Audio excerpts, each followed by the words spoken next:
The following is a production of DallasCowboys.com and the Dallas Cowboys Football Club. How about them Cowboys? Yeah! Go Cowboys! This is Cowboys StoryLine with Nick Eatman. What is up? Welcome to Cowboys StoryLine. It is Wednesday, August 13th, and man, I think for the first time, I was just thinking about this, for the first time since January, the last week of the season, first time I've gone back-to-back days since then. So we've obviously spaced it out, go every other day, but because of the way the schedule kind of falls and people trying to break down from camp and come back from camp, we got to go 2 days in a row, this is what happens in the preseason, right? We're starting to ramp things up to where we get to go every single day. I know that's what you guys want. That's what I want.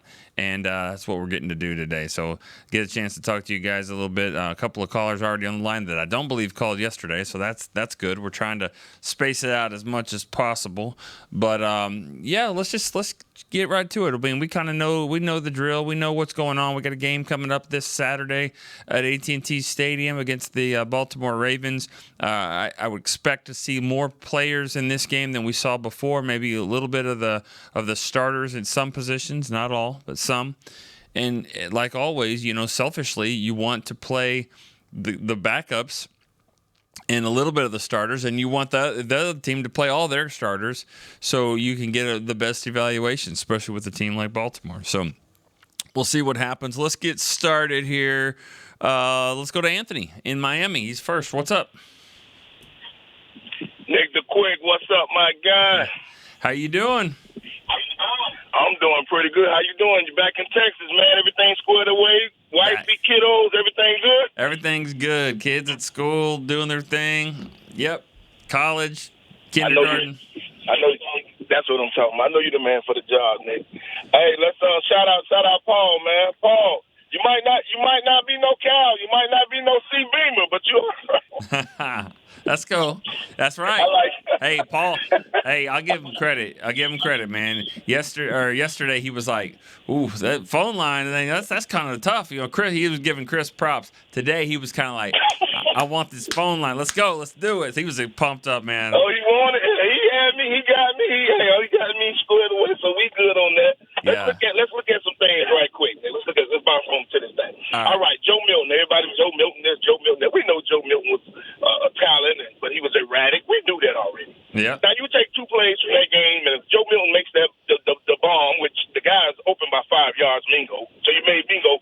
You took away from his stats. You can't miss that throw, Joe. Not with your rocket arm. So you take that throw and that deep over. Now come on, oh my God, you supposed to have a rifle. You can't miss that one by 10 yards. But if he hits those, you know what I'm saying? We're saying good things because the bomb is a touchdown. So we're saying good things about him, basically. So let's give him some time. I think him and Will Grill, two competent backups. So we just hope Dak stays and has a healthy season so we won't have to see them. All right. So that'll take care of that. Second point, Malik Davis, look here, man. Nobody got excuses. Remember when we come on this show, Nick, we do certain things. We say poems. We say rhymes. We do this. We do that. You say somebody set the bar. He set the bar on people coming back from injury or not being signed and can't play. We got to sit out a week to get the muscles leg. We don't want to. No. If he can do it and have a performance like that, you're going to have to do it too. So he set the bar on that. Last but not least, we got to stop getting down there. Preseason, regular season, in season, out of season. We can't keep getting down there and kicking 35-yard field goals. It's already set back 18, so that means you're inside the red zone. We do that with our starters. That's a problem for us. You can't have those penalties and set back. We know we got an automatic kicker, but, man, let the man kick 55-yard field goals and stuff like that, 52 from the 35 or something. We can't keep getting in the red zone and self-destructing. That's going to be a major problem. Can't wait to the documentary. That's my era. Your era, I love it. I can't wait. So I'll let the next caller get on. Yep. Have a nice day, Nick. All right. Thanks, man. Appreciate it. Way to kick us off strong. A lot of stuff going on in here. And you mentioned the documentary. I got a chance to watch some of the one coming up this week on tomorrow night. Tomorrow night, you will see the the documentary The Wall 2.0 with Travis Frederick, Tyron Smith, Zach Martin. It's really good. It's really well done. They did a nice job with that, and I think you're gonna enjoy it. You know, it's not just about 3 offensive linemen. I mean, it's about just this bond that they created and how good they were together, and really, really is a good job. So I know they're not done with it yet, but we'll see it Thursday night. Tomorrow night, they'll have it out there. And then, of course, the one we're still working on, Joe Avizano. I'm excited about that one as well. And then for people that may not know about him, you're a little bit of a younger generation. I think if they give it a chance, they'll see just what a character he was, and to be the special teams coach, but to be a lot more than that. It's be a lot of fun. All right, Anthony, got a lot of stuff here. Milton. Yeah, I mean, on one, you can say that. Well, if he hit this and hit this, I mean, he would have had a great day. Well, yeah, I mean, that's the way it is in a lot of things in sports. You know what I mean? If the guy would have made 10 of the 3-pointers that he missed, you know, he's got a record-setting day. So he's got to hit them. And then that point goes to the third point. I'll skip the Malik Davis part for a second. The red zone. You got to remember this. Just fans have to remember this. Coaches want to see certain things. In practice, they're like, oh, this is good, or this is good, not so good. Man, I can't wait to see what we do in the game here. So, you know, I'm not saying running the ball is not a important thing, because it certainly is definitely in the red zone.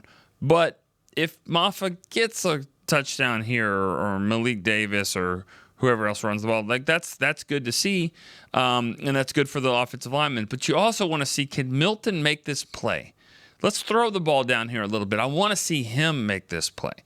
Sometimes I've seen Bill Parcells used to do this on 3rd and 9 at the 32-yard line going in. He'd run a draw, get 4 yards. Did he think he could get the first down? No, but he wanted to see his kicker kick a 48-yard field goal on the road.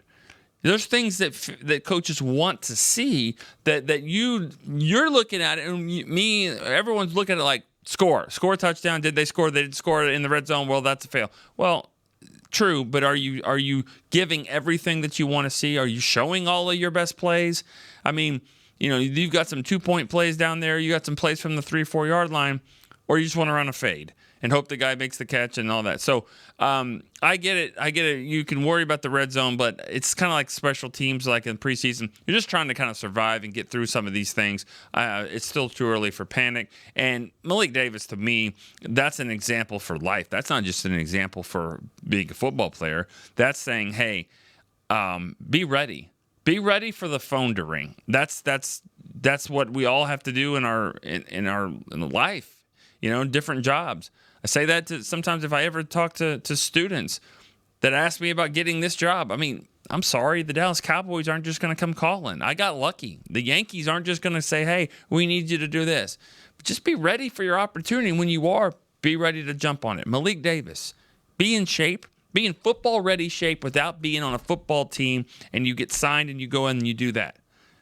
He's going to be on a practice squad. If he's not on the roster, he'll be on a practice squad, someone's practice squad, because he shows he can be ready. All right, let's go to Lester in Minnesota. Hey, Nick. What's up, man? What's up, man? How are you doing? Hey, I'm all right, man. I got a little concern about my offense and my defensive line, man. Yeah? First, let's go with the defensive line. Hey, I think we need some help there, man. And what's up with Wilkins from the Raiders? They let him go or something? I mean, I know he hurt, but we like hurt players. So, I mean, when he's not hurt, he's like top 6 defensive lineman. Is he available? I mean, we could definitely use him. I don't know. I don't know if he's a good fit for the locker room. I don't think he's been a good fit for the places that he's been. And from what it looks like, yeah, he can play, but I think there's a lot more to it than there. I don't think he's. I'll be surprised if he gets picked up, and I just don't see him being a fit here for the Cowboys. Oh, okay. He got a little bit of attitude problem, huh? Well, Do some Sometimes, research. Hey, do some research. See what you find on Christian Wilkins. It's interesting. I just don't see him being on the team here. There's some reasons why I think he got let go. I mean, you taking a $36 million hit on the cap or something like that. There's multiple reasons there, and so I just don't see that being a route that they go. I could be wrong. I mean, Jerry's done some things like that before, but I'd be surprised if he gets picked up here.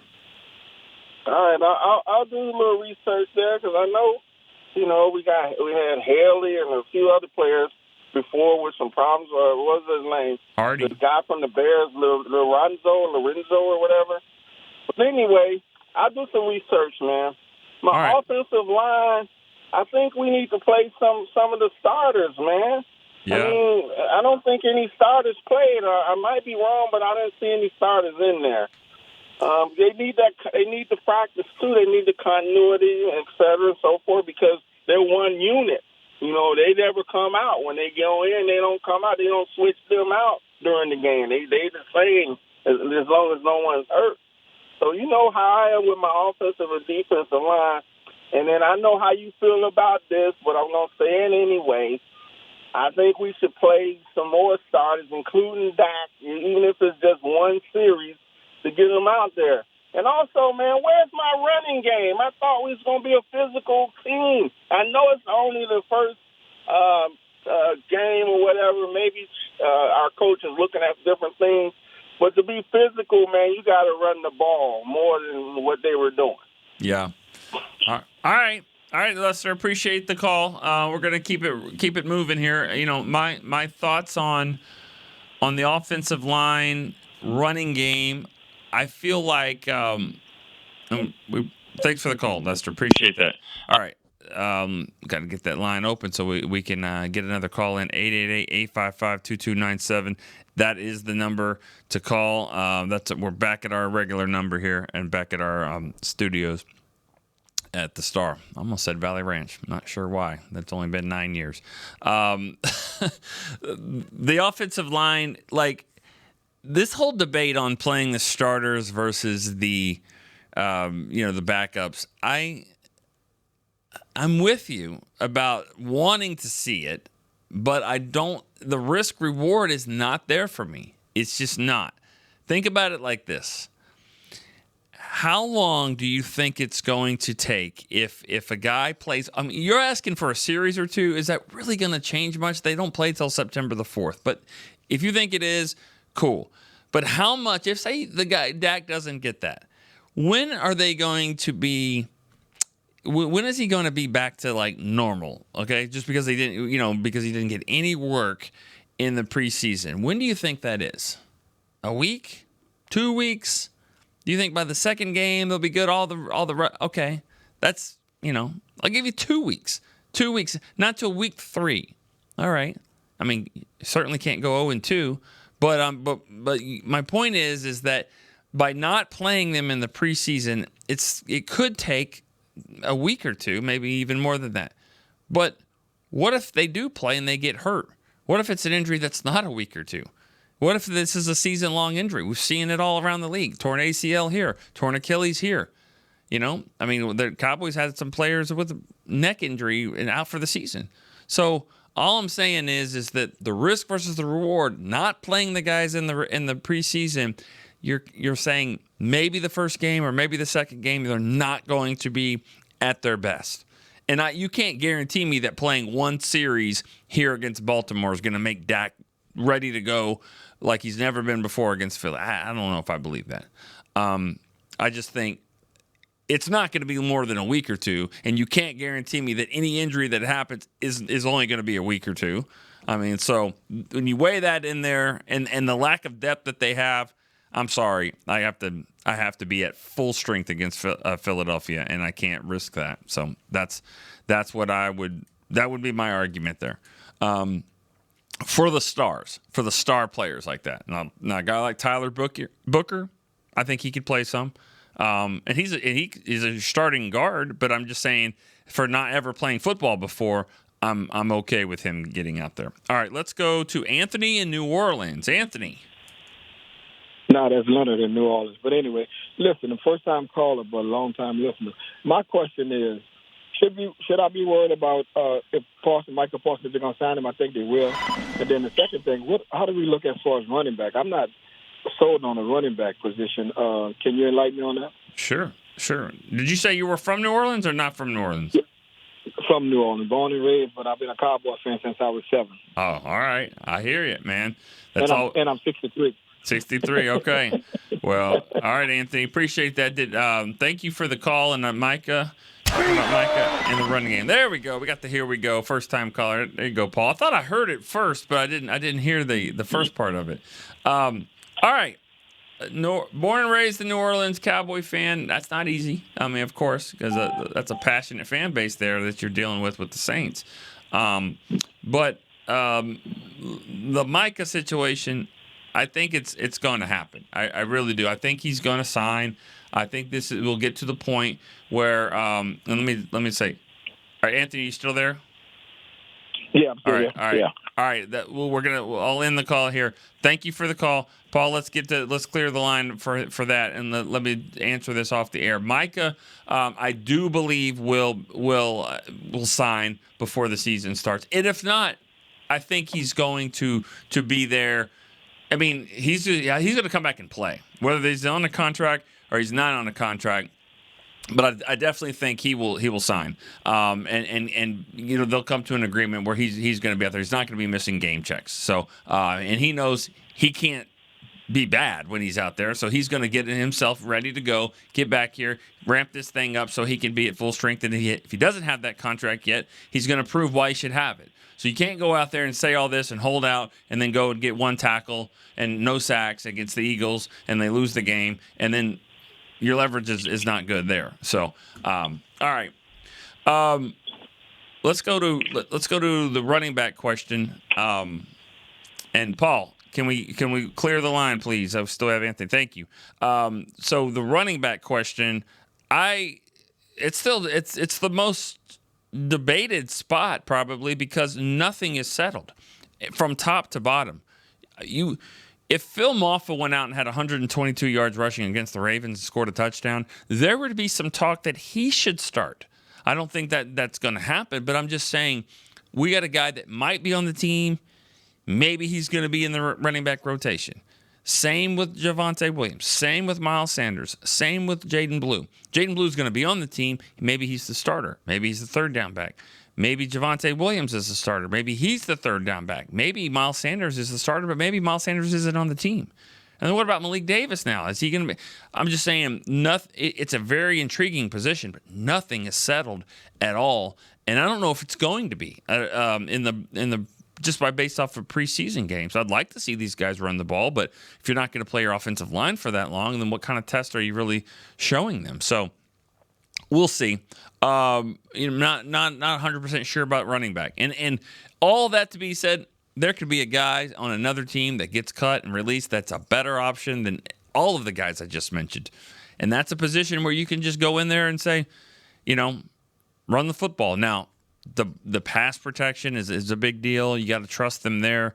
But if a guy can run the ball and he's in football shape, he should be able to contribute. It's not the hardest position to figure out a new offense and stuff like that. It's really more pass protection than anything.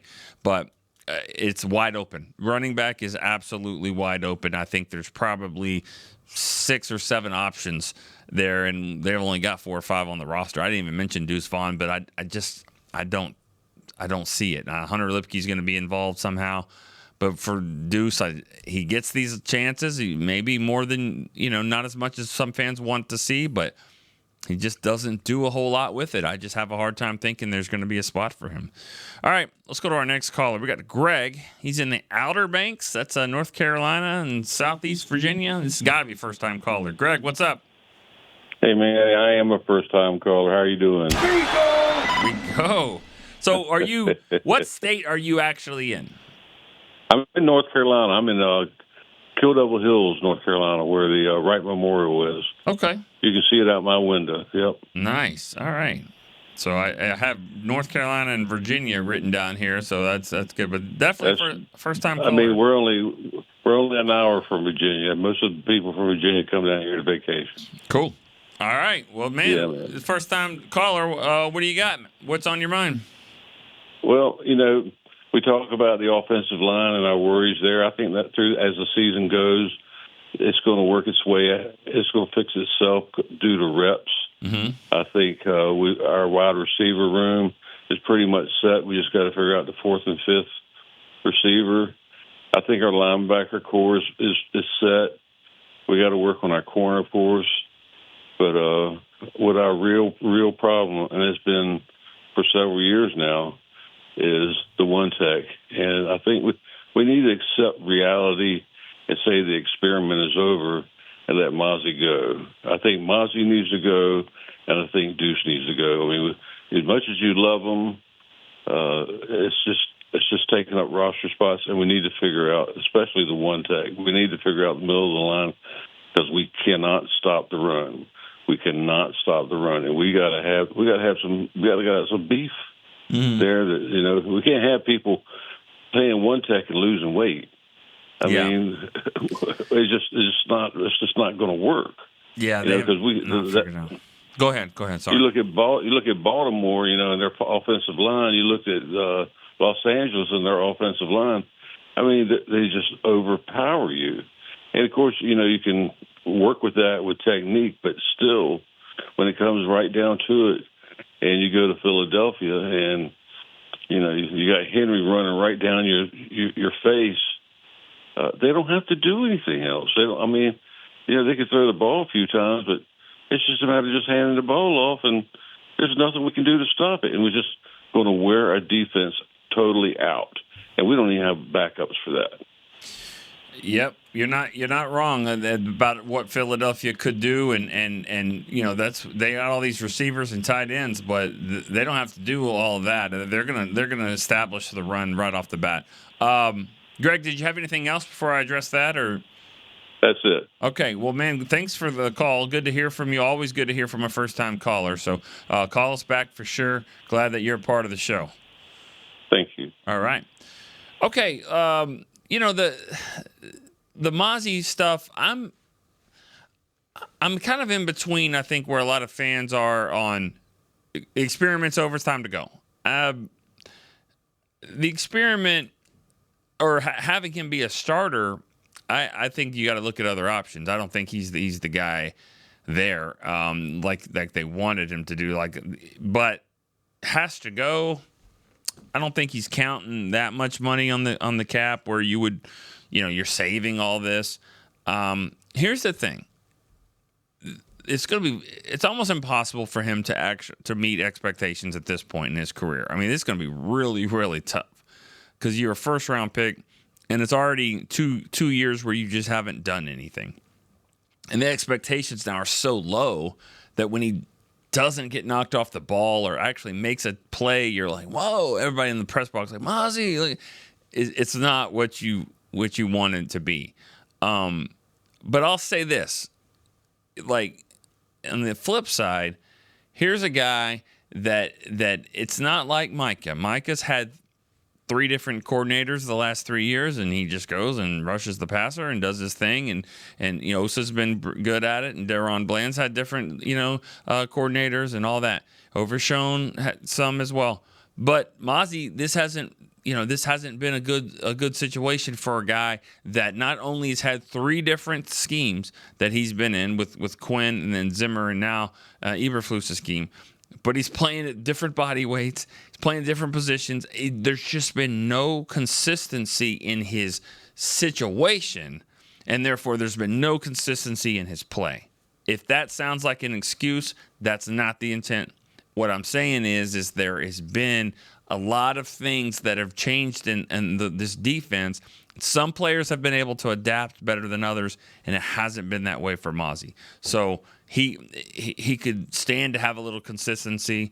And so that being said, I don't know if I'm ready to just cut ties, but counting on him all the time as a starter, I don't think you can do that. So if there's an in-between, then that's me. I'm going to take a break here real quick on Cowboys Storyline. We'll be right back after this. Crown Royal and the Dallas Cowboys are bringing back the Royal Rig for Season 2. See it in action at AT&T Stadium on Thanksgiving Day, where the Dallas Cowboys take on the Kansas City Chiefs, and around Dallas on November 26th and November 28th. Visit crownroyal.com to see where else the Royal Rig is stopping this NFL season. That's crownroyal.com. Please drink responsibly. Cowboys fans, when it comes to navigating the ever-changing world of tax, your business needs a partner it can trust to tackle even your biggest tax challenges. Ryan is the largest firm in the world dedicated exclusively to business taxes. Our team of tax professionals has local expertise in all areas of tax and can help you uncover savings opportunities you didn't know you had. Learn more about how Ryan can improve your overall corporate tax performance by visiting Ryan.com. Ryan, the official tax partner of the Dallas Cowboys. Discover Aiden, the official luggage partner of the Dallas Cowboys and Dallas Cowboys cheerleaders. Known for top-tier engineering and craftsmanship, Aiden offers more than just bags. Originating from Australia and designed in New York, it merges fashion, design, and culture. Used by Dallas Cowboys players, staff, and the entire organization, Aiden provides style and functionality for all travelers. Visit AidenTheBrand.com and use code AidenXCowboys for 25% off your purchase. Travel like your favorite stars with Aiden. Back to Cowboys Storyline. The Cowboys are back in Frisco. See the Dallas Cowboys up close at training camp on August 19th, August 20th. The Star in Frisco. Enjoy some open practices. A lot of fun. Mission is free. Learn more at dallascowboys.com/training camp. Just for the official schedule, the team has practice in Oxnard today. And it'll be the last real day of camp out there. They'll break camp tomorrow morning and fly back here, and then might have a walkthrough or so on Friday, getting ready for Saturday's game against Baltimore at AT&T Stadium. And then after that, that's when you'll see next week, that's when they'll have the 2 night practices out here and just kind of getting this thing closer and closer. Another preseason game after that at home, and then start to cut that roster down and get it down to 53 and get the practice squad guys, and it should be a lot of fun. So that's kind of the schedule. That's where it stands here, and we'll stay tuned. I wish I could tell you the podcast schedule. I know it'll change a little bit next week as well. All right, let's go to Rick in Webster, Massachusetts. Rick, what's up? Hey, Nick, how you doing? Good. How are you? I'm all right. Yeah, speaking of the roster things, I'm looking forward to it. Saturday's game. Hopefully we get Booker and a few other people who didn't play playing so we can see what they're all about. Yeah. But as far as roster things, been seeing stuff people putting out, like projections and stuff like that. Mm-hmm. Some of those things. Winfrey, I think, should make the team, and Childress, and obviously, and those are the 2 main ones. Yeah. That didn't make the team, and I said, this should be on the team. Yeah. Oh, Awesome Richard, someone said they wouldn't be on the team. I think he's a multi-flex player, so he should make the team. Well, I mean, yeah, he can play guard and play tackle. I don't know if he's proven he can play either one well. I mean, and that's not a knock on him. It's just, yeah, you got position flex, but sometimes position flex hurts those young players because they're playing a little bit here, they're playing here, and they need to be focused all the time here. And so, I mean, here's a guy. I mean, he had trouble lining up on the line of scrimmage 2 plays in a row. Correct. But he's got some skill. There's no doubt about it. This is his 3rd year. He's got something to his game. They're going to keep a couple of players like that, those backup position flex guys. And so, is it going to be Hakeem Adeniji or Cornelius, the rookie, and Awesome Richards? I mean, there's a lot to be on the table still. And Perry and Winfrey, you mentioned him. I mean, he's been pretty good. I mean, but it's a position of need, and I would imagine there might be somebody out there that gets released that's more experienced and better than him. So yeah, that's correct. Yeah. Now Childress, I'm thinking he has a good shot of making this team. Zion Childress, rookie from Kentucky, safety, corner, nickel guy, slot guy, special teams guy. Checking a lot of boxes off there. So I think rookie free agent wise, I think watch out for him. That's for sure. I'll get off and let other people get on. All right. Thanks, Rick. Appreciate that. Okay. Yeah, this is that time of year where, it's sometimes it's so easy to just look at the roster and go, okay, who's making it? This guy or this guy? And this guy's been a little bit better, but this guy could do this. This guy does, he plays the safety a little bit better. This guy's a little bit better at special teams, but he's better at this. And then you're like, you're trying to do the roster. The next thing you know, I've been burned by this so many times. Like, oh wait, the Broncos just cut this guy, and he's been here 5 years, and he's gonna come here, and he's actually with this defensive backs coach, and at another spot, and he can play both the better, and so he's on the team. You're trying to predict the roster. That's why I used to take the flip card to start at training camp, and here's my projected 53, and then the final 15 spots are all mixed up, and this guy's on the team for a day, but then he's on IR, and it's like, I've stopped doing that because it's so tough. And then for things just like this, I mean, you want to pick this guy over this guy in the offensive line, but I mean, that's why 12 scouts are at training camp. The Cowboys have scouts for 3 weeks at training camp. They're looking at that, and then they go to start looking at other teams. So right now, you see a game I'm watching on NFL Network, Tampa Bay versus Tennessee. I'm sure the Cowboys have a scout there. And they're looking at a defensive tackle going, all right, find out if that number 58 for that team is better than Winfrey. Or find out if this tackle is better than Awesome Richards or Cornelius or, whatever it is. So it's going around all in the league. And I bet you there's 3 players, maybe 4, but I'm going to say 3 players for sure that are on the roster against the Eagles that are not here. I don't know what positions, but that's kind of what I'm thinking. All right, let's go to Armando in Mexico City. Hey, Nick, how are you? Good, how are you? Fine. I'm really happy that we have football back again. We're almost there. Yeah, well, at least preseason games, so that's something. The only thing that I didn't like was that for some reason I got the Rams broadcast with Game Pass subscription. And, of course, it was Rams all the time, so I couldn't really care less about the high school story of the Rams four-stringer long snapper, But anyway, other than that, pretty happy.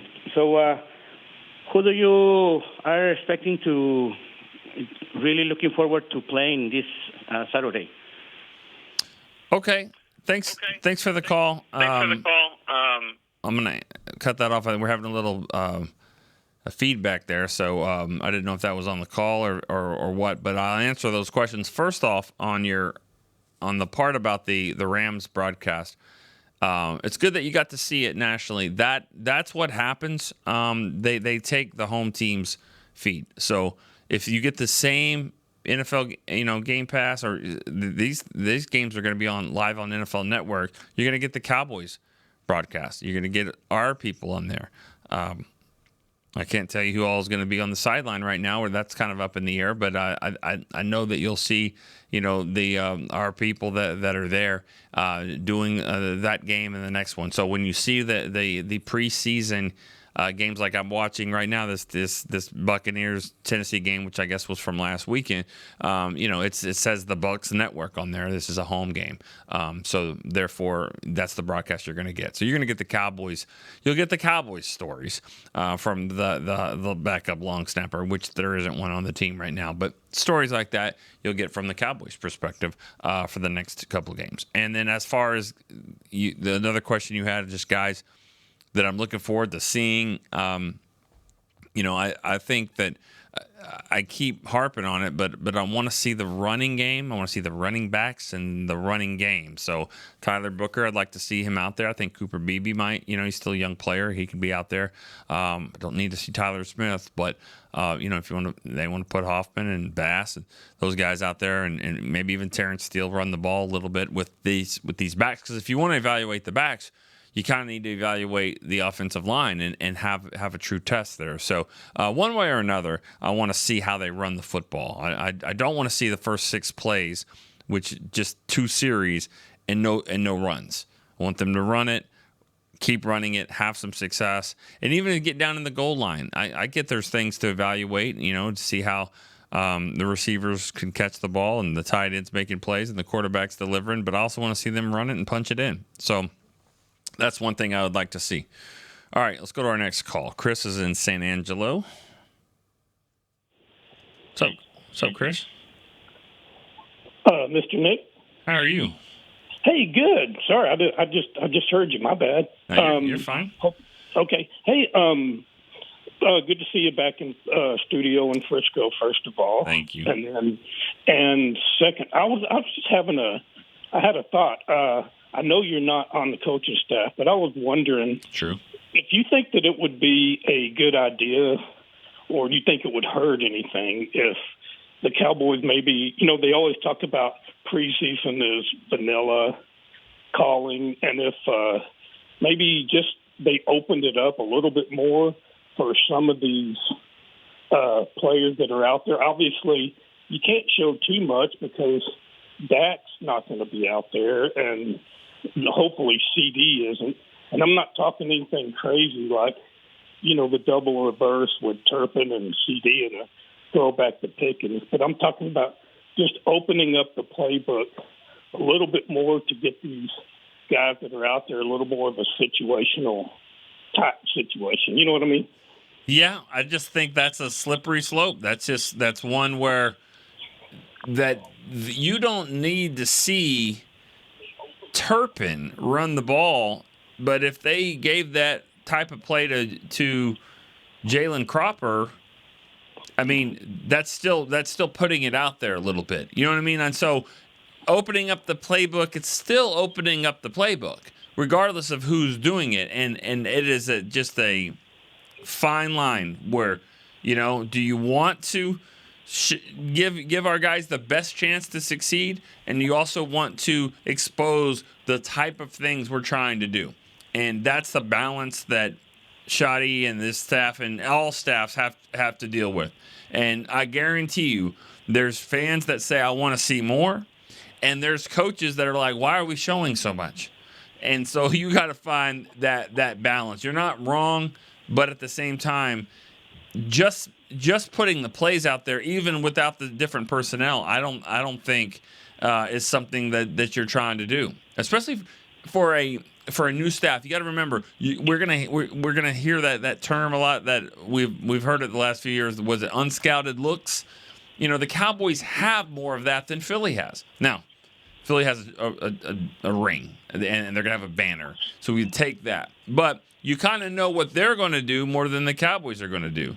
That doesn't mean the Cowboys are going to do it better. I'm just saying that's the only really advantage they have. And so right now, they don't need to be showing much of anything about what they're going to be doing. Okay. That's my take. And I wasn't suggesting it. I was just saying that, maybe if it helped with some of the situational type football with some of these guys that are trying to, make the team and or get into position to make the team. So yeah.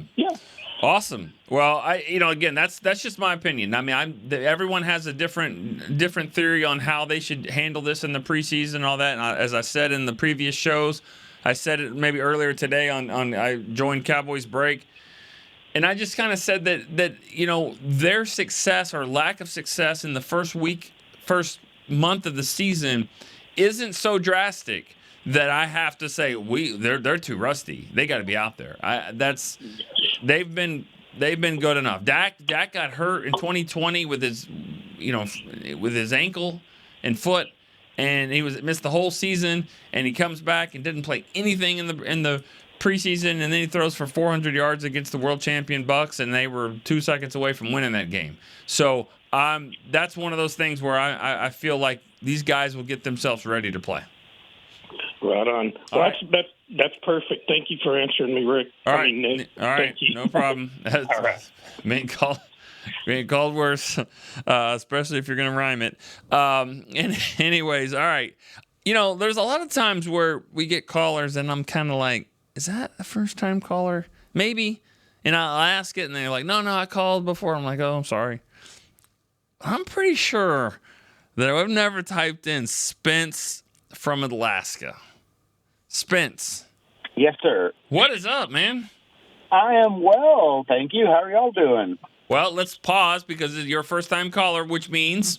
Yep. There we go, Paul. That's what I'm talking about. All right, so you're in Alaska right now. I am in Southeast Alaska. What time born is it? and raised. 9:30, I reckon, ish. Okay. Yeah. 9:30. Yep. All right. But a long-time Cowboys fan, born and raised in Abilene. I've been watching. I haven't missed a game in 30 years, even though I've lived all over the country via, satellite radio or going to the sports bar or whatever it may be to be able to see them. But I'm a huge fan of really paying attention in camp, and I want to know the depth of the team, and this year. There's so many obvious concerns, but I'm feeling weirdly optimistic. But I believe that the deepest question. I know the cornerback room is in dire straits right now, temporarily, hopefully. Yeah. But it's Jordan Lewis. I mean, how do you replace that guy? He was the spiritual leader of the defense. I remember when he got drafted. If he was even drafted. Yeah, third round. Yeah, but there was that first-round pick who never really panned out. He made his Pro Bowl the first year, and then the guy's not even in the league anymore. But Lewis, out-competed him for that position. I mean, he just, flat out won it. And since then has been a dog, and I just don't know. I know the cornerback room is in bad straits, but specifically, if we were healthy, who covers in the slot? Yeah, that's a great question. That's what they're trying to figure out. They're trying to figure out if he's going to be the guy. If it's going to be, one of these young guys. Is it going to be Childress or Mukwamu or Keemon Hall? Is it going to be Bland to slide inside, and you got someone that can play on the outside? Right. A lot of questions that they're figuring out because. That Bland thing is always that's a good plan, but then who's on the outside? It's not like Halen Carson step. You need one of these guys that are injured to step up. I mean, Elam has had a great camp. He has, and so we like that. That's good. That's one. But we have. I mean, Diggs is a huge question mark. Yeah. And Bland actually he takes a lot of chances. There's a reason he got 6 picks or whatever it was. But he gets burned sometimes doing that. Of course. I mean, he's risky. Yeah, and they're not afraid of him. That's the thing. The teams aren't afraid of Bland, and he makes them pay. They will throw at him, especially if you got Diggs on the other side. Exactly.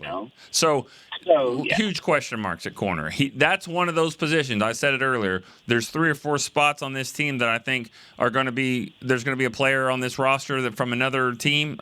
Corner has got to be one of them, if not 2. Right. If not 2. So. And what about this guy that we just signed? Has he got any gumption or? Tell me the name. There was a free agent signing just last week at the corner position. No, I'm just gonna say nobody that they've brought in or you're like, oh, that's the answer. You know what I mean? It's there's not there's guys that are trying to fill in and help and all that, but not to the point where. They're still kind of at camp body status right now. So, right. All right. And none of our stud safeties can bounce down there, right? I mean, McQuamu's kind of a back and forth type of guy, but no, not really. A lot of those safeties are linebacker type guys. You know, if they're going to move to another position to be linebackers, so you really don't have that. I mean, Childress, the rookie from Kentucky we talked about, he's in that boat, and he can kind of do that. Wanye Thomas is a guy too. He's a safety that can play some in corner. So you know, he's a guy that could also be there as well. So and he's been flashing too. Yeah, he's had some moments. So and then I guess just as a follow up, and I'll take this off air, but if you wanted to talk about whether our new linebackers can cover or not, I don't really know what their strengths are. I know they can tackle. Okay. Anyway. Yeah. Hey, thanks for having me, y'all. Thanks for the call. Good luck there in Alaska. That's awesome. You know it. All right. I heard him say born and raised in Abilene, so that's not far from, you know, the smallest town that gets mentioned here the most is Stamford, Texas, of course, which is about 45 minutes from Abilene, which my wife's from. We got, 3 or 4 callers have called in there. That's about 5% of the population, but it's awesome. I'm glad we're putting it on the map. And Spence is there in Alaska and keeping up with the Cowboys, doing good. The linebackers you talked about, coverage has been pretty good. Jack Sanborn, I thought, had a pretty nice training camp, and he's a guy that does a good job there and in coverage, and Murray can do that as well. I don't think Overshone is maybe the best at it, but he's banged up right now. We're going to take a break here. We're going to come back. We're going to chance to get one more call in. We'll be right back after this. Cowboys fans, when it comes to navigating the ever-changing world of tax, your business needs a partner it can trust to tackle even your biggest tax challenges. Ryan is the largest firm in the world dedicated exclusively to business taxes. Our team of tax professionals has local expertise in all areas of tax and can help you uncover savings opportunities you didn't know you had. Learn more about how Ryan can improve your overall corporate tax performance by visiting Ryan.com. Ryan, the official tax partner of the Dallas Cowboys. There is no I in Dallas. There is no I in Hart either. No I in Blue Star or in Lone Star for that matter. And there's no I in how about them Cowboys? Smirnoff knows there's no I in football. Football is a we thing, an experience that is best enjoyed together. With good drinks and good folks, home or away, we rally together. We cry together. And we always rally cry together because there's definitely no I in Cowboys fans. Smirnoff, we do game days. Please drink responsibly. To Cowboys Storyline.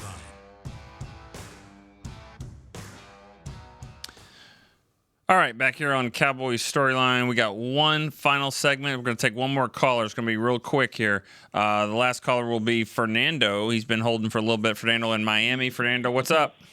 All right, Nick, I'm going to make it quick. We made training camp this year. We stayed at that townhouse place or suites or something, and we're leaving back to Miami today. We met Mickey. I saw Christy Scales, and I saw Tyler Booker. He was staying at the hotel with his family. Oh, okay. Nice. So that was pretty cool. And the question is, our defensive coordinator. We played the Bears like 2 or 3 years ago in Texas when the Bears came out with the orange outfit. Yep. We ran up and down that defense. Do you think that defense will be good? Because Doc looked like a Hall of Famer that day. Yeah. So what do you think about that defense of theirs? Well, how did Micah play against the Cowboys? I know he played against the Bears. I don't think he played against the Cowboys. No, thanks for the call. We're gonna move on. But I'll answer that. I just think that's a tough comparison. Their defense has been pretty good in Chicago the last couple of years. They take the ball away. They've been solid. Now they have some issues, but they don't have the star players either. I think they had Roquan Smith or whatever, traded him to Baltimore. They're not keeping their guy like Micah Parsons, and so you give a coordinator like Eberflus a lot of really talented players on all three phases, from defensive end, linebacker, cornerback. They're going to play well. They're going to play better than that. Micah Parsons is going to make this defense much better. And let's not forget, the Cowboys offense has been good. They've done that to other defenses as well.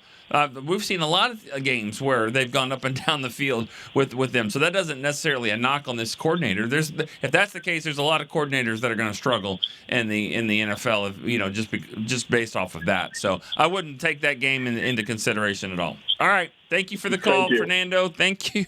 All right. It's been a good one. We're going to have to get out of here. Paul did a great job as well. Chris Beam in the back at Oxnard. Matt Kent's there in the back working the phone lines as well. Thank you for everybody kind of picking up the pieces. We're going to get out of here. Stay tuned to the website for the schedule for next week. We'll figure out exactly when we're going to be on. I still don't even know, but I know this. When we do, it's going to be a lot of fun. All right. We'll see you next time on Cowboys Storyline.